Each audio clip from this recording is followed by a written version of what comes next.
تو شیطان نے ان دونوں کو وہاں سے پھسلا دیا اور جہاں وہ تھے وہاں سے انہیں نکال دیا، اور ہم نے فرمایا نیچے اتر جاؤ، تم ایک دوسرے کے دشمن ہو اور تمہارے لیے زمین میں ایک وقت تک ٹھہرنے اور فائدہ اٹھانے کی جگہ ہے۔ یہ آیت حضرت آدم اور حوا علیہ السلام کو جنت سے نکالے جانے کو بیان کرتی ہے۔ جیسا کہ پچھلی آیت میں تھا کہ اللہ نے ایک درخت کے پھل کو کھانے سے منع کیا تھا، تو شیطان نے آدم اور حوا کو دھوکہ دیا، ان کے دل میں خیال ڈالا کہ وہ یہ پھل کھا لیں گے تو ہمیشہ کے لیے جنت میں رہیں گے۔ جیسا کہ قرآن پاک میں ہے، شیطان نے اپنی چالاکی سے انہیں اللہ کے حکم کے خلاف ورزی پر مائل کر دیا۔ جب حضرت آدم اور حضرت حوا نے وہ پھل کھایا تو ان کی حقیقت کھل گئی، انہیں اپنی غلطی کا احساس ہوا، اللہ نے انہیں جنت سے نکال کر زمین پر بھیج دیا۔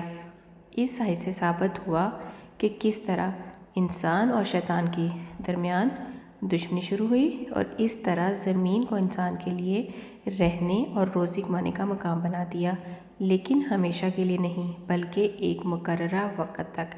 اس آیت سے یہ بھی پتہ چلا کہ شیطان کس طرح گناہ کو بہت خوبصورت، آسان اور فائدہ مند بنا کر پیش کرتا ہے، اور انسان اس کے بہکاوے میں آ کر جب وہ گناہ کر لیتا ہے تو بڑے آرام سے ہنستا ہوا سائڈ پہ ہو جاتا ہے، کیونکہ وہ اپنے مقصد میں کامیاب ہو گیا۔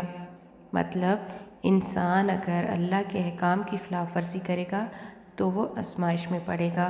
اللہ سبحانہ وتعالیٰ نے اس آیت میں یہ بھی سکھایا کہ اگر تم شیطان کے بہکاوے میں آ کر غلطی کر بھی لو تو فوراً حضرت حوا اور حضرت آدم کی طرف معافی مانگ لو، اللہ تعالیٰ معاف کر دے گا۔ حضرت علی کا قول ہے کہ شیطان ہمیشہ انسان کے ایمان کو کمزور کرنے کی کوشش کرتا ہے، اس لیے قرآن کی تلاوت، نماز اور اللہ کا ذکر ضروری ہے۔ آخر میں یہی کہوں گی کہ دنیا عارضی ہے، شیطان سے محتاط رہنا چاہیے، اور اگر غلطی ہو جائے تو فوراً اللہ سے معافی مانگنی چاہیے۔ اگر شیطان کی طرح ڈٹے رہے تو جہنم سے کوئی نہیں بچا سکتا۔ جزاک اللہ خیراً کثیرا۔